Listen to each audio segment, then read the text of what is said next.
Hi, everyone. We're going to continue on talking about counterterrorism. And we're basically picking up where we left off last time. So we've outlined sort of George W. Bush's strategy post 9/11, and then, of course, post Iraq. So let's talk about it. Did it actually work? The answer that George W. Bush would give is absolutely. Like you can see right here. Mission accomplished. We're done. Did it. Nicely done, America. But here's the main argument. If we didn't go there, if we didn't send our troops to Afghanistan, to Iraq, send drones out, send all this kind of stuff out there into the world, the terrorists would have come here. So then the next statement would be, then how many terrorist attacks have happened in the United States since 9/11? The answer is there really haven't been any of any sort of serious. There have been some lone wolves, but that's a very different sort of type of terrorism than what we're talking about here. Essentially, there has been no more 9/11s. There's not even been sort of mini 9/11s. It's just been sort of, in fact, you could almost make the argument that counterterrorism works so well that people just aren't that nervous about terrorism like they used to be. So they didn't come here, so it worked. Now, are there any logical flaws in this argument? Hit pause, think about this, and then come back. So the answer is, yeah, there's probably some logical flaws in the argument. I'm not going to talk about what those are, but this is essentially the argument that the W administration will look back and say, we did it, we kept America safe. And I should also add to this that whether you buy this argument or not, there is an element in which this is very sellable to the American public. So when President Obama comes in, does he really want to change this strategy too much? You guys saw the criticisms that he had about the Bush administration. And really what they came down to was, you shouldn't have gone to Iraq. That's one of the main sort of problems that Obama had with the Trump administration. But he didn't disagree with the democratization idea. He didn't disagree with a lot of elements of it. And I did cut out the main sort of body of that speech that the candidate Obama gave. I didn't have you guys watch that. But really, it talks about what we're going to do in Afghanistan, what we're going to do in Iraq now that we're there. It is very much a let's go out there. It's very much a continuation in that sense. All right. But on the flip side, did W's strategy work? And what you really did here in this is opponents says no, it actually made things worse. And you did hear this in the candidate Obama. By us going there, we have created some problems, maybe even more problems than we created, or more problems than we started with. And that, so for example, we made U.S. citizens easier targets. Now you could say, well, wait a minute, those are soldiers. They're not civilians. No, we're not talking about civilians. We're talking about U.S. citizens. And in fact, some would argue that was even the point of the strategy, is that by sending soldiers who are better able to protect themselves from terrorists and fight back, by sending targets essentially out there to the Middle East and other places, it made them such tempting targets that terrorist organizations did not focus on the United States anymore. It was too hard to get there. We talk about hard targets and soft targets. And if you're a terrorist, you would prefer to go after a soft target, one that's not very well protected but will get you the same sort of outcome. So if you send U.S. troops out to the Middle East, they become soft targets, and so then you avoid the hard targets of U.S. locations and citizens. So that exporting targets idea. And then the other argument that goes with this is that it creates more terrorists than eliminated. So for every terrorist that you kill, the argument goes, you essentially are creating 2 or 3 more who now see the rightness of that position, and then you're creating more problems than you're solving. And in fact, candidate Obama mentioned that is one of the big focuses of the Bush administration towards the end of it is what was called Al-Qaeda in Iraq, which actually is the thing that became ISIS later on. But Al-Qaeda in Iraq didn't actually exist on 9/11. It was a brand new thing that was created by the U.S. going into Iraq. And so that becomes the argument there. So the war on terror then becomes a self-fulfilling prophecy. The more you treat it like a war on terror, the more the enemy will see it as a war, and it creates a sort of self-fulfilling prophecy. It's not a war till we call it a war. Now, are there logical flaws in this argument? Again, yes, there are logical flaws in this argument. There's probably a little truth to both of these arguments. Politically, you obviously don't want to sort of say there's a little truth to this, a little truth to that, but that's the sort of argument that goes there. One of the problems we have with this question of did W strategy work is the question of what does work mean? Like if you're saying to get rid of all terrorism in the world, I mean, that's just not a realistic thing. To reduce terrorism, that's another tricky thing. I mean, before 9/11, there wasn't a lot of terrorism that was being targeted at the United States. So was 9/11 an anomaly? And if we would have treated it like an anomaly, would we not be worrying about this stuff today? Or was it really sort of the beginning of an ongoing campaign that we really did need a war on terror to fight, and so therefore it was significant? Here's the problem. The problem is it's difficult to prove the efficacy of any strategy. So if I say, here's my strategy, let's put it in place. Like by the time it actually gets put in place, how do we know it's reducing terrorism? Well, it's going to take a little bit of time to figure this out.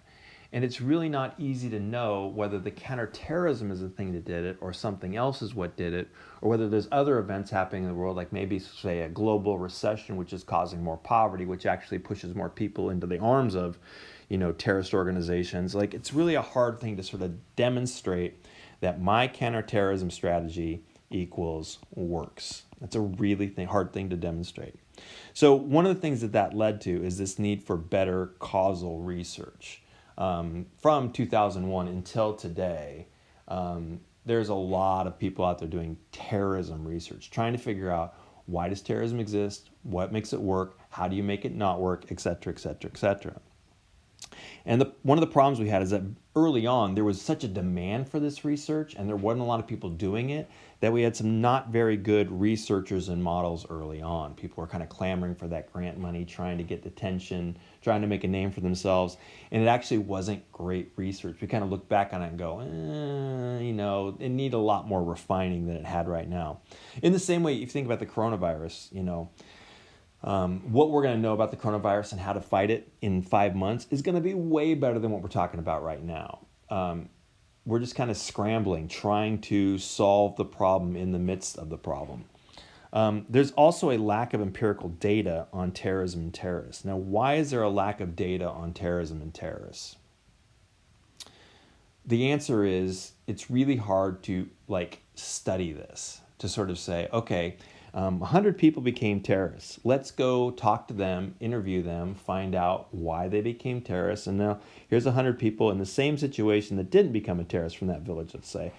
Let's go interview them and figure this out. I mean, it's just a really hard thing to study. Terrorists, just like when we talk about organized crime or things like that, they don't necessarily want to be part of a research study. It doesn't really work that way. It's just hard to gather data on, you're not going to send a sociologist out to join Al-Qaeda to find out, how does Al-Qaeda tick? We're kind of guessing. We're the terrorists or the potential terrorists that we have access to ask questions to are usually the ones who are the failed ones. I mean, if you want to, let's say, for example, we were talking about this in a different class that I teach, suicide terrorism.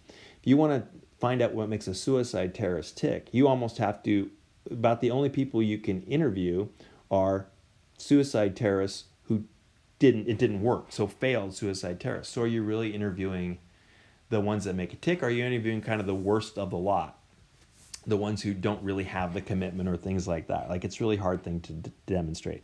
So this becomes a problem of research, a problem of cause and effect that whereas with coronavirus, we can sort of give people medicine and see if it works. It's harder to sort of test theories when it comes to terrorism and counterterrorism.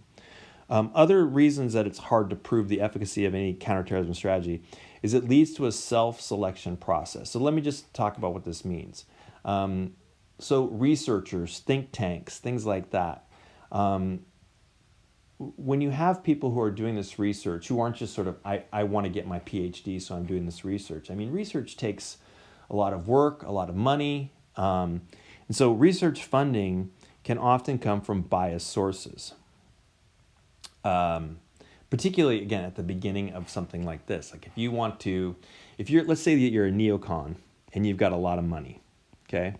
So when you're going into thinking about terrorism research and counterterrorism research, you have a very particular angle on this. It is caused by a lack of democracy. So who's out there doing work on lack of democracy equals terrorism? Okay, let's say that here's one person, here's another person. This person's doing the work that you think is relevant because this is your worldview here. This person's not. So where am I going to give my money? To this person right here. And so now this person is cranking out research and this person's having a harder time because they don't have the money. So now when we look at all the research out there, there are 3 things demonstrating this and only 1 thing demonstrating this. What's that telling me? That's telling me, well, this is probably what's happening. And so the research funding, the bias in this can sort of determine. And then, of course, the research outcomes are going to end up supporting the bias. So let's say I'm this guy and I'm getting money from these guys. And it turns out that it's kind of a tenuous link between lack of democracy and terrorism. Well, then my money's going to dry up. So let's take it from a different angle that will help determine this so that the money will keep flowing so I can keep doing the research. And that bias comes in. Again, I'm not saying that people are cheating, though that may happen, or sort of, cooking the books or anything like that. But you're going into this trying to create some sort of an outcome. You have a bias towards that outcome because that's where the money's coming from as well. And then the administration and opponents get to choose the research that supports its policy. So here's, all this research. This one's a neocon, this one's a neocon, this one's liberal internationalism, defensive realism, offensive realism. So now I come to the table and I'm a neocon. Which research am I going to tend to agree with? It's going to be this one right here. So this is the one I'm going to use when I'm talking about my policy, and I'm going to ignore these over here. Not say that they're bad. I'm just going to ignore them. And then so it becomes, again, it's kind of like when you're reading the Bible. If you want to find, God is love in there, you can read the Bible and find God is love. You just look at certain passages and you ignore other ones.